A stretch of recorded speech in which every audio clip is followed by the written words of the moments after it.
So I'm hoping that as we walk through this, you're getting great handles on understanding wounds and where they're coming from, and the fact that there's a glory about your life and how to walk into experiencing healing. We're going to talk about how to actually discover if there's wounds in your life today. And I wanted to share with you and kind of remind you of what we've been saying all along. When God created you, He placed God's glory inside you. That's true. We looked at scripture yesterday. It revealed everything. However, you have an enemy, and your enemy has come to wound you and wound you deeply. And he's hoping that wound will stop you from seeing and understanding that God's glory is inside you. He wants you to go through life limping and worn out and devastated. He just wants you to check out. And when God saw this, He did something. He sent Jesus to heal our broken hearts. And it's really, really important part. And I've had so much fun preparing this and sharing this with you. If you're wounded, it's not because you're not enough. You're wounded because your enemy is scared to death of God's glory inside of you. He has to do anything he can to distract you, wear you down, make you feel like you're not enough. I've been so excited to let you know that there's a glory about you. And if you're wounded, it's not because you're not enough. Today, we want to take a quick test. Actually, I'm going to give you two tests. One test is going to reveal maybe if I'm wounded. There are indicators that indicate maybe I'm wounded, maybe I'm more wounded than I thought. And the other test is going to be a little longer, but it's a test about the lies that we believe. So whether you're wounded or you're believing lies, both have the ability to steal, kill, and destroy God's glory inside of you. Do you remember what Jesus said in John 10:10? The thief's purpose is to steal, kill, and destroy. And then Jesus said, my purpose is to come to give you life in all its fullness. Think about this. If your enemy can't do anything about God, he can't.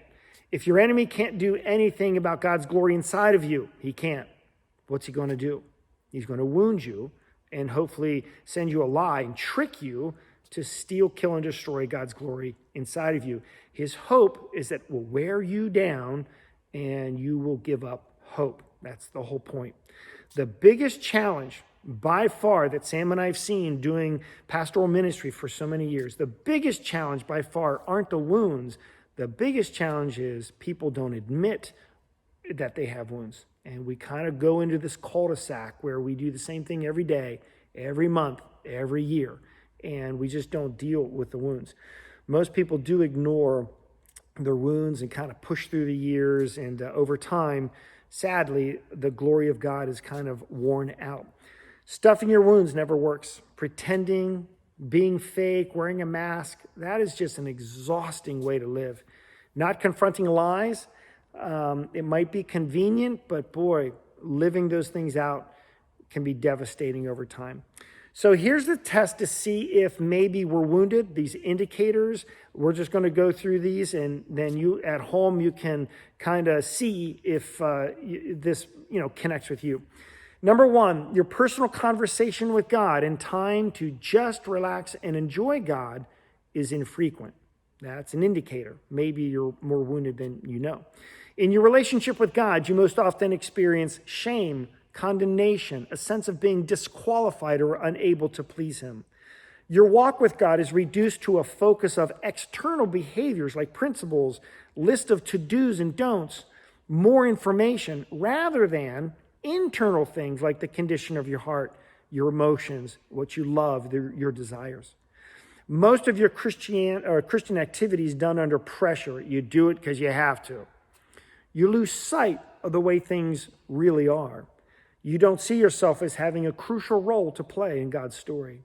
You no longer believe or live as if the world is at war. Life becomes exclusively routine, mundane, and you kind of live in a malaise or a fog. Work or career is mostly drudgery. You have little passion for beauty or adventure. You rarely belly laugh or weep. Men are bored, have accepted or have hidden addictions, habits like compulsive behaviors, excessive behaviors, pornography, anger, and more. Women can be too busy. They've accepted or have hidden addictions, habits, compulsive behaviors, excessive behaviors, volunteering too much, romance stories, and on and on. You become preoccupied with you, your needs, your desires, your wants. your wounds. These things can define, maybe these things are defining your life. They're popping up. Excessive control, gossip, jealousy, fear, depression, and on and on. If you said yes to any of these, they can be an indicator that maybe you're wounded. Maybe you're more wounded than you thought. And what we need to do is go back to yesterday's talk and walk into God healing us. To test to see if we're living out a lie, if you believe these things, because the following things are all lies, and if you believe these things, it might be really, really a struggle for you to be living out life. These lies can really mess with us. You ready? Number one, I must have everyone's approval.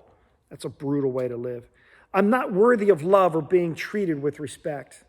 That's a lie, and that's just awful. I have no hope for the future. If people knew the real me, they wouldn't like me. There's nothing I can do about my hurts in life, so I must stay a victim. My past defines my future. It is easier to avoid problems than face them. I won't get hurt if I stay to myself. I can't be happy unless things go my way. My problems are because of other people. It's their fault. I can have it all. I'm only as good as what I do and what I accomplish. Life should be easy. Life should be fair. I shouldn't have to wait for what I want. God's love must be earned. The Christian life is about God giving me the American dream, success and health and comfort. God hates the sin and the sinner. God cares more about performance than obedience. If I do good things, God will protect me from pain. All my problems are from my sin. It's my duty to always meet the needs of others. Good Christians don't deal with anger, depression, or anxiety. Remember, these are all lies. God won't come through for me, so I have to take control and feel the stress of it. God can't work through my life if I'm not perfect or strong. I don't have to fully surrender to God, and He will still bless me. If you said yes to any of these, chances are maybe you're believing a lie, and it's really kind of devastating as you're living it out. It's time maybe to go back to yesterday's talk and message and enter into God healing us.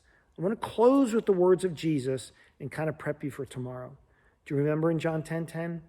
The thief's purpose is to steal, kill, and destroy. My purpose is to give you life in all its fullness. The two main ways your enemy is going to come to wound you is through the wounds of your life from other people and the lies that we believe. Tomorrow, I want to share with you how you can live and never allow the wounds of your life to control you. Sounds impossible, I know, but you can do it. I'll see you tomorrow.